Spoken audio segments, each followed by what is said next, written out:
Slick back. No, no, slick back. That's what I said. Slick back. No, nigga, I'm a pimp named Slick back. Pimp named Slick back. Pimp named Slick back. Nigga, are you deaf? I'm a pimp named Slick. Warahmatullahi wabarakatuh. Mohon maaf mengganggu waktunya, Bu. Waalaikumsalam. Tidak apa-apa, Ananda. Ada apa tujuan Ananda datang ke sini? Tujuan saya datang ke sini yaitu saya ingin menceritakan masalah saya dan ingin menanyakan cara menyelesaikan masalah. Kita melakukannya. Silakan Ananda perkenalkan diri Ananda terlebih dahulu. Baik, Bu, perkenalkan nama saya Dina Jamusti, biasa dipanggil dengan nama Dina. Dina ya. Sebelumnya apakah Dina sudah kenal dengan Ibu? Oke, di sini Ibu akan memperkenalkan diri Ibu terlebih dahulu. Perkenalkan, nama Ibu Aulia Putri Anjani, biasa dipanggil dengan Bu Aulia. Sebelumnya, apakah Dina sudah pernah melakukan proses konseling dengan guru BK lain? Sudah, Bu. Silakan Dina sebutkan apa itu proses konseling menurut Dina. Konseling adalah proses di mana kita ingin menceritakan sebuah masalah dan kita ingin meminta cara penyelesaiannya gimana. Berarti itu proses konseling menurut Dina. Iya, Bu. Oke, sebelum kita melakukan proses konseling, di sini ada pembatasan waktu karena Ibu ada urusan lain dengan kepala sekolah. Dan di sini Ibu hanya memiliki waktu sekitar 30 menit untuk melakukan proses konseling dengan Dina. Mari kita manfaatkan waktu itu dengan semaksimal mungkin ya Dina. Baik, Bu. Baiklah, di sini permasalahan yang sedang Dina alami tentang apa? Saya ingin menceritakan tentang permasalahan adik saya ke saya.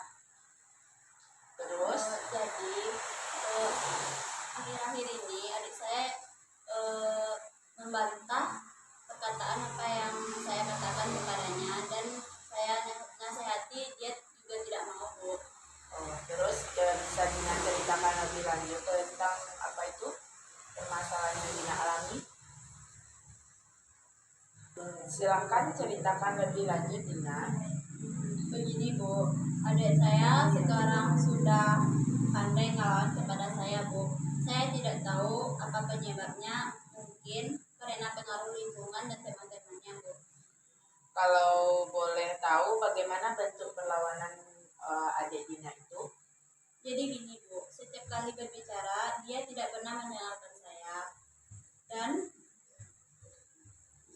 pada saat saya menasihati dia juga tidak pernah mendengarkan, Bu. Dia hanya diam dan langsung pergi ke dalam kamarnya, Bu, sambil membanting pintu kamarnya, Bu, seperti bentuk dongkol gitu, Bu. Baik, apakah adik Dina juga begitu kepada ibu dan ayah Dina di rumah? Tidak, Bu. Dia manja sama ayah dan ibunya, Bu, dan ayahnya tidak pernah bisa memarahinya, dan kalau saya tidak. Lanjut Dina. Begini, Bu, adik saya sekarang sudah pandai ngelawan kepada saya, Bu. Saya tidak tahu apa yang menyebabkan adik saya sudah pandai ngelawan kepada saya, Bu. Mungkin karena pengaruh lingkungan dan teman-temannya. Kalau boleh tahu bagaimana bentuk perlawanan yang diberikan oleh adik Dina itu? Jadi begini, Bu, setiap kali berbicara dia tidak pernah mendengarkan saya, Bu, dan pada saat saya menasihatinya dia juga tidak pernah mendengarkan saya, Bu. Dia hanya diam dan langsung pergi ke dalam kamarnya, Bu, sambil membanting pintu kamarnya, Bu, seperti bentuk dongkol gitulah, Bu. Baik, apakah adik Dina juga begitu kepada ayah dan ibu Dina atau keluarga yang lain? Tidak, Bu. Dia manja sama ayahnya dan ibunya, Bu, dan ayahnya tidak bisa marah kepadanya. Jika saya memarahinya, Bu, jadi tidak, Bu. Dia sangat manja kepada ayah dan ibunya, Bu. Jadi kalau setiap saya memarahinya, ayah saya memarahi saya balik begitu, Bu. Terus semenjak kapan adik Dina melakukan perlawanan begitu kepada Dina? Semenjak dia masuk kelas 6 SD, Bu. Waktu sebelumnya dia tidak pernah melawan kepada saya. Pas sudah naik kelas 6 ini dia berubah drastis dan dia sekarang memiliki banyak teman yang karakternya kurang baik, Bu. Menurut saya dia terpengaruh temannya lah, Bu. Baik, adik Dina mulai ngelawan ketika ketika dia naik kelas 6 SD ya, sebelumnya adakah suatu peristiwa atau kejadian yang menyebabkan dia melawan kepada Dina? Saya juga tidak tahu, Bu. Tapi menurut saya, mungkin ketika saya tidak memperbolehkan dia untuk keluar rumah dan bermain, Bu. Kalau boleh tahu, kenapa Dina tidak memperbolehkan adik Dina untuk keluar bermain dengan teman-temannya? Adik saya ini tidak saya perbolehkan keluar rumah karena takut dia terjerumus nantinya, Bu. Dan itu ketakutan saya karena lingkungan di tempat tinggal saya tidak baik, Bu. Banyak narkoba, apalagi dengan bebasnya pergaulan anak zaman sekarang, balapan liar dan semacamnya, Bu. Terkait permasalahan itu, apakah Dina sudah pernah membicarakannya dengan adik Dina? Sudah, Bu, tapi dia tidak mendengarkan saya. Saya sudah capek untuk ngomong dengan dia, Bu. Lagian percuma saja saya berbicara, Bu. Tidak akan didengarkan lagi. Tapi bagaimanapun juga dia tetap adik saya, jadi saya harus memaklumi sikapnya. Tadi Dina mengatakan kalau Dina memaklumi sikap adik Dina seperti itu. Tetapi seolah-olah Dina tidak memakluminya. Bagaimana itu, Dina? Ya, mau bagaimana lagi, Bu? Setiap saya berbicara, dia selalu tidak mendengarkan saya dan saya tidak bisa memarahinya di depan ayah dan ibunya. Karena dia manja pada ayahnya, Bu, dan ayahnya tidak bisa memarahinya, Bu. Sehingga saya mengira segala hal yang dikatakan ayahnya untuk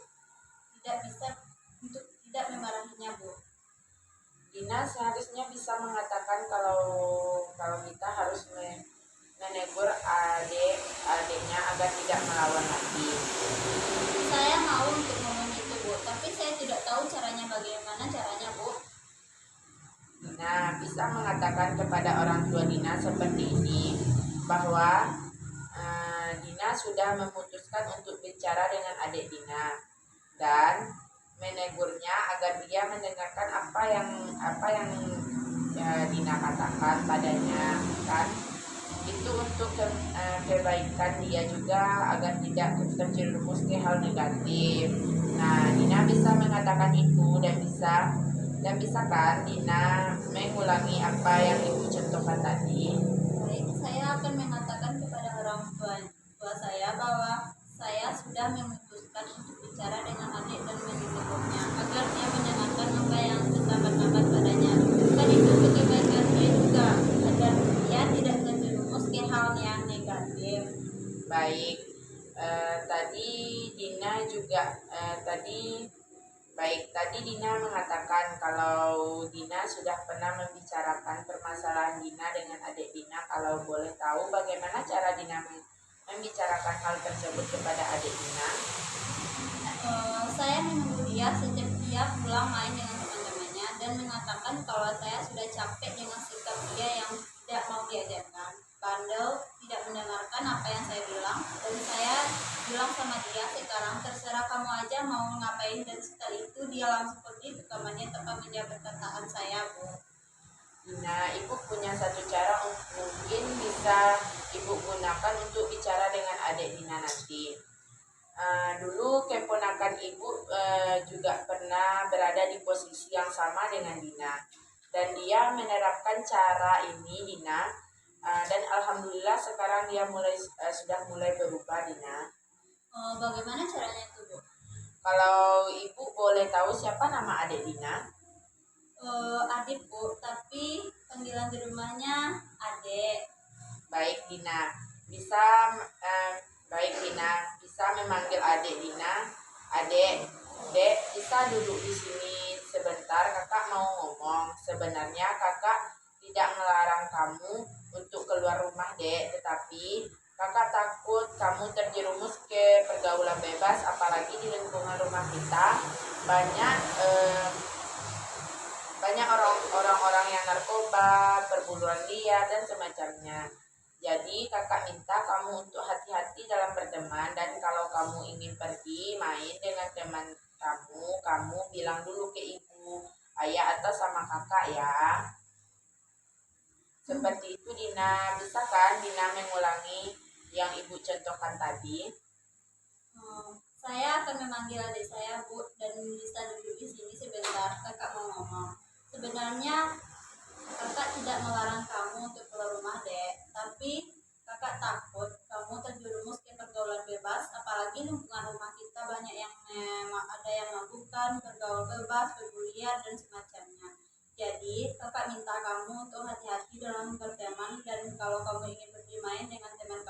bilang dulu ke ibu ayah atau ke kakak ya.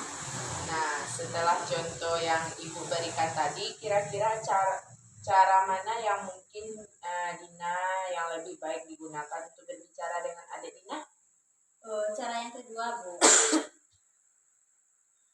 Baik Dina bisa menerapkan cara tersebut kepada adik Dina ya. Iya, Bu. Tapi adik saya ini keras kepala, Bu. Bagaimana kalau nanti dia tetap mendengarkan saya, Bu, dan tetap melawan, Bu? Baik, baik Ibu punya satu teknik di mana di sini teknik itu adalah teknik kursi kosong yang bisa Dina gunakan untuk berbicara kepada adik Dina untuk mengungkapkan perasaan yang Dina rasakan. Apakah Dina bersedia untuk melakukan teknik kursi kosong tersebut? Bersedia, Bu. Nah, oke Dina, sekarang di sini ya kan ada kursi kosong dan di sini coba Dina anggap kalau di kursi kosong ini ada adik Dina yang sedang duduk berhadapan dengan Dina. Sekarang coba Dina ungkapkan perasaan yang sedang Dina alami, yang Dina rasakan kepada adik Dina. Nah, sekarang coba Dina ungkapkan perasaan yang sedang Dina alami atau yang Dina rasakan terhadap adik Dina. Baik, Bu. Seperti yang Ibu contohkan tadi, saya akan memanggil adik saya ke sini. Dek, ke sini kakak mau bicara. Sebenarnya kakak tidak melarang kamu untuk main keluar rumah, tapi kakak takut kamu terpengaruh hal yang negatif. Kamu ini sudah sekali dibilangin sama ibu juga, kakak sudah berusaha loh bicara baik sama kamu. Malah kamu bilang kakak ngekang kamu. Lagian ya, kakak bilang ini untuk kebaikan kamu loh. Lagian ibu juga tidak memperhatikan kamu lagi ya. Ya sudah, kalau di baik Bu, seperti yang Ibu contohkan tadi, saya akan memanggil adik saya. Dek, sebenarnya kakak tidak melarang kamu untuk pergi main, Dek. Tapi kakak cuman takut kalau ada terpengaruh lingkungan seperti kayak narkoba, kayak mabuk-mabukan dan sejenis lainnya lah, Dek. Jadi kalau kamu mau mendengarkan itu terserah kamu aja. Kakak cuman mengingatkan saja kepada adik. Sudah Dina, apakah Dina sudah meluapkan semua perasaan yang Dina rasakan kepada adik Dina? Sudah, Bu.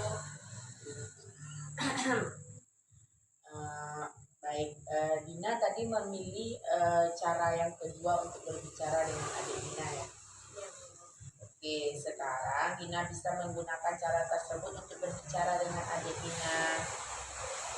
Ya, Bu. Tapi saya bingung, Bu. Soalnya nilai adik saya ini sekarang ini menurun, Bu. Jadi kalau saya izinkan dia untuk main yang namanya, nanti nilainya semakin menurun, Bu. Apakah Dina sudah menanyakan padanya apa yang membuat nilainya itu turun? Sudah, Bu. Namun jawabannya cuma pelajarannya susah, nggak ngerti adik, Kak. Baik, apa Dina sebelumnya sudah tahu kalau kendala yang terjadi di sekolah adik Dina selama proses pembelajaran seperti itu? Baru tahu sekarang, Bu. Karena melihat nilainya yang semakin menurun ini, saya juga bingung, Bu. Soalnya dia takut belajar dengan ayahnya, Bu. Sedangkan ayahnya bisa ngajarin, nunjukin tugas-tugas, tapi dia selalu kabur, nggak mau belajar kalau sama ayahnya itu, Bu. Katanya nggak mau belajar sama ayah itu karena suka marah. Jadi bingung harus gimana lagi dong, Bu. Pernahkah terpikir oleh Dina untuk memasukkan adik Dina untuk les? Ada sih, Bu. Tapi bingung pilihannya mau masukinnya ke mana. Kira-kira di mana tempat les yang bagus itu, Bu?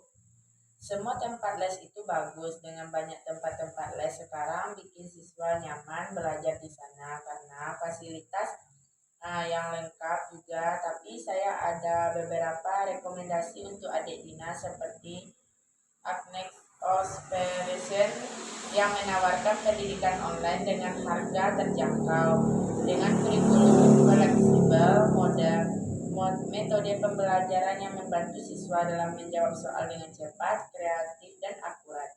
Untuk keterangan lebih lanjut bisa Dina lihat website masing-masing dan masih banyak lainnya. Dina juga bisa melihat di media sosial.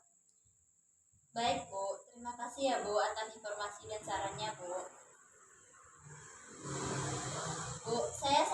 datang dengan ibu karena mau mendengarkan masalah dan keluh kesah saya dan dengan sabar dan mendengarkan saya seperti ibu saya. Dina berpikir begitu. Baik, di sini ibu sebagai seorang konselor ya Dina.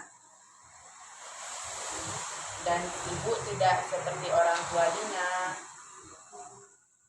Ya baik Bu. Bu, sebenarnya masih ada yang ingin Dina ceritakan. Apa ibu banyak kerjaan? Silakan Dina, kebetulan ibu tidak sibuk. Di luar masalah tadi Bu, Dina juga memiliki ketakutan tersendiri yang selama ini Dina rasakan Bu. Di kampus Dina jarang yang mendengarkan Dina Bu. Kenapa Dina? Jadi gini Bu, orang-orang taunya Dina ini nggak banyak ngomong, terus suka nangis gak jelas, jarang gabung dengan mereka. Dina kadang ngerasa sendiri Bu. Kenapa bisa Dina berpikiran begitu? Bisa cerita kepada ibu penyebabnya? Gimana ya Bu?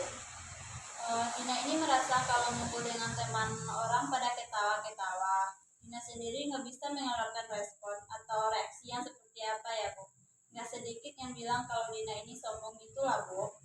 Apa Dina sering memikirkan sesuatu kalau lagi dengan teman-teman Dina atau memikirkan hal lain? Sering Bu. Kadang kalau Dina habis memikirkan hal itu, Dina jadi merasa sendiri dan sedih. Dina takut Bu untuk memulai obrolan dengan mereka. Takut Dina nggak didengarkan. Padahal Dina juga pengen bercerita, namun tidak bisa.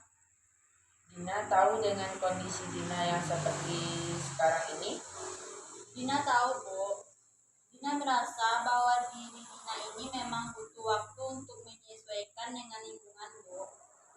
Apa yang membuat Dina susah menyesuaikan diri dengan lingkungan Dina yang sekarang ini? Jadi gini Bu, dengan teman-teman Dina ini Bu. Oh, Dina minder dengan teman-teman Dina. Kalau ibu boleh tahu apa yang membuat Dina minder? Gini Bu, melihat dari cara mereka belajar, terus fasilitas yang melengkapi dan selalu dapat support dari keluarga dan lingkungan di sekitar, sehat dan temannya yang kaya Bu. Yang buat Dina minder itu, Dina nggak bisa kayak mereka Bu. Kok Dina berpikiran seperti itu? Kayak mana ya Bu? Rasa semangat Dina buat kuliah itu udah memudar Bu sejak kakek Dina meninggal. Soalnya cuman kakek yang dukung apapun yang Dina lakukan. Kakek jadi penyemangat Dina selama ini Bu. Mungkin karena dari kecilnya Dina banyak menghabiskan waktu dengannya. Tidak jarang juga Dina merasa sedih saat memikirkannya Bu. Jadi kalau Dina melihat teman-teman Dina yang datang ke kampus dengan tujuan dan semangatnya, jadi yang buat Dina mikir kalau mereka bisa ya, kenapa Dina nggak bisa kayak mereka? Sedangkan Dina masih segitu-gitu aja masih menyendiri. Oh, jadi ini yang selalu membuat Dina terpikiran saat di waktu duduk kalau ngumpul sama teman-teman Dina. Iya Bu. Kalau ibu boleh tahu kenapa sampai sekarang Dina sedih, masih suka nangis dan ibu lihat-lihat seperti orang ketakutan? Kalau boleh Dina jujur Bu, Dina trauma setelah meninggalnya kakek Dina itu Bu. Kita sering kangen mikirin kakek, namun jika teringat oleh Dina saat melihat kejadian di mana setiap melihat mendengarkan seringnya ambulan yang lewat ataupun pokoknya bunyi seringnya itu menjadi ketakutan terbesar yang Dina rasakan selama ini Bu. Karena kesan pertama yang Dina dengarkan dan lihat di ambulan membawa jenazah kakek ke rumah dengan bunyinya itu sampai sekarang teringat jelas di telinga Dina Bu. Jadi kalau Dina tiba-tiba sedih, nangis, takut karena mendengarkan itu tadi lah Bu. Ibu tahu apa yang Dina rasakan? Iya Bu, itu tujuan Dina ingin mengungkapkan itu Bu. Ya selama ini nggak bisa dikeluarkan. Itu sudah bagus. Dina sudah bisa menyampaikannya. Ibu akan melatih Dina untuk bersikap rileks agar Dina bisa menghilangkan ketakutan Dina terhadap suara seringnya tadi. Baik Bu. Dina, apa sudah tahu sebelumnya dengan teknik ini? Belum, Bu. Baik, teknik yang akan Ibu gunakan atau Ibu maksud, Dina bisa dapat keluar dari rasa trauma atau ketakutan terhadap selimut ambulan ini. Oh, baik, Bu. Dina paham, Bu. Silakan Dina duduk dengan nyaman di kursi yang sudah Ibu sediakan. Ini terlebih dahulu. Silakan Dina berbaring terlentang dengan kedua telapak tangan diregangkan dan lebih jarak 30 cm. Letakkan kedua telapak tangan di sisi badan dengan telapak tangan menghadap ke atas dan dilemaskan. Pejamkan mata dan gerakan secara perlahan semua bagian badan untuk menciptakan posisi badan yang nyaman dan tenang. Kemudian mulai mengendurkan badan demi bagian. Terlebih dahulu perhatikan kaki kanan. Oke, sekarang coba Dina pejamkan mata Dina terlebih dahulu. Sekarang Dina pejamkan mata Dina terlebih dahulu. Letakkan kaki Dina sejarak 20 cm dan letakkan kedua telapak tangan di sisi badan dan telapak tangan menghadap ke atas dan lemaskan. Pejamkan mata dan gerakkan seluruh tubuh secara perlahan-lahan semua bagian badan untuk menciptakan posisi yang tenang dan nyaman.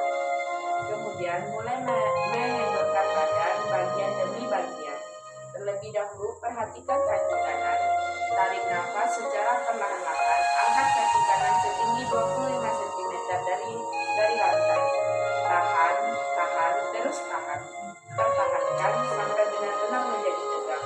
Kendurkan otot kaki. Biarkan ia turun ke lantai dengan sendirinya. Hembuskan nafas secara tiba-tiba.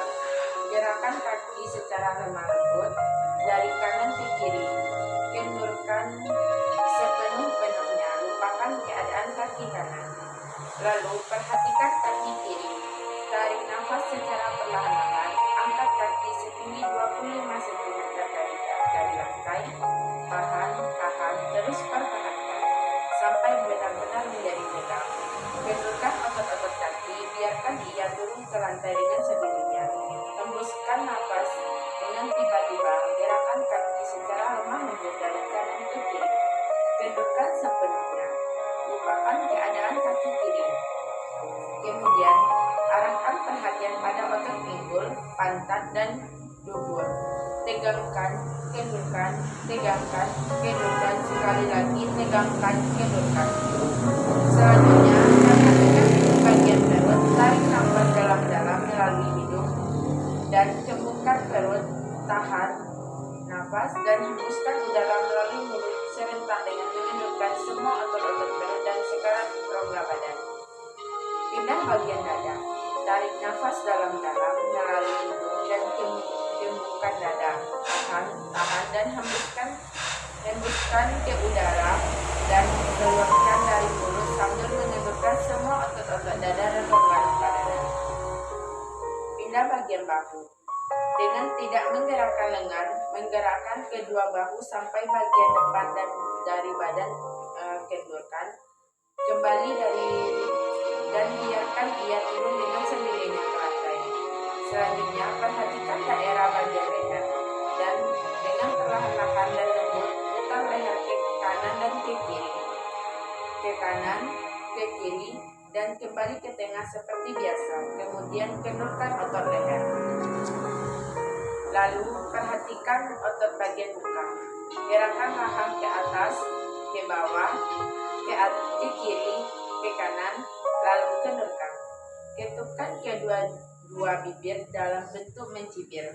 Kemudian kendurkan. Rompokkan otot pipi dan kendurkan. Pegangkan ujung hidung dan kendurkan. Perutkan kening, kemudian kendurkan. Sekarang Anda telah selesai mengendurkan semua otot-otot untuk meyakinkan apakah seluruh bagian badan Anda terbentuk. Telusuri sekujur tubuh Anda melalui dari ujung kaki sampai kepala untuk mengetahui apakah masih ada bagian yang belum mundur. Jika ada, silakan kendurkan kembali. melalui bagian yang belum kendor. Pastikan perhatian Anda pada bagian itu dan kendorkan. Anda telah melakukan penenangan yang penuh. Jika Anda sekarang dalam keadaan tenang, Anda adalah bebas, sebebas-bebasnya. Anda ibaratkan lautan kedamaian dan ketenangan. Sekarang Anda bayangkan bahwa saat ini Anda berada di alam yang penuh dengan kedamaian, ketenangan, dan ketentraman. Indahnya kicauan burung yang merdu, percikan ria air yang senada, yang mengalir begitu tenang dan menyejukkan, serta hembusan angin yang menggeserkan dedaunan yang berhembusan sopoi-sopoi. Anda bebas melepaskan pandangan Anda. Anda menikmati indahnya pemandangan yang hijau dan menakjubkan. Menikmati bunga-bunga yang bermekaran seiring dengan kedamaian hati yang Anda rasakan. Sekarang, bayangkan Anda berjalan sesuka hati di alam yang bebas, serta setiap langkah dan ayunan tanganmu selalu disambut dengan indahnya bunga yang berwarna-warni. Canda tawa kupu-kupu yang cantik berterbangan menemani Anda, membuat hati Anda begitu tentram, nyaman, dan penuh dengan kedamaian.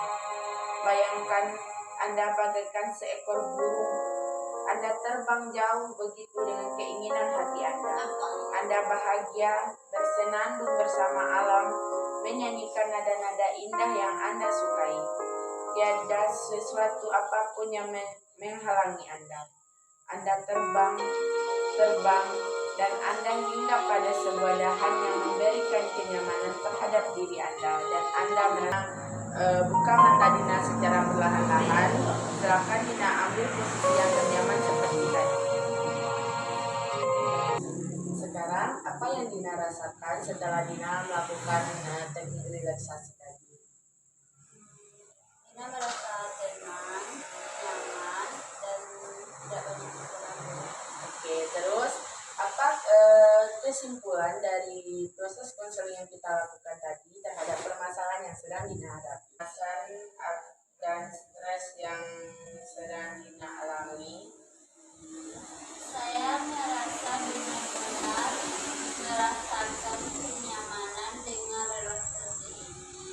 Stres yang Dina rasakan sudah mulai berkurang, Bu. Baguslah Dina.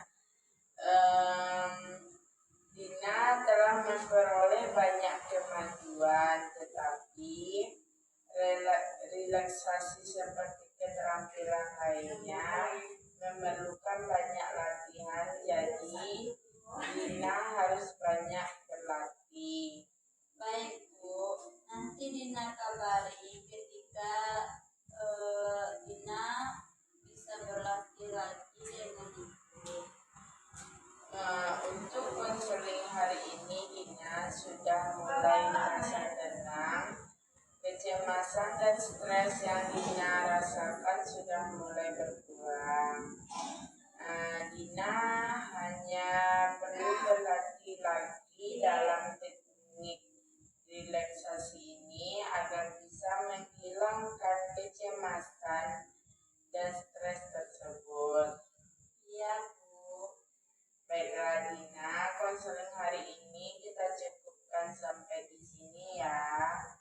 Saya tunggu kabar selanjutnya. Iya, Bu. Terima kasih ya, Bu.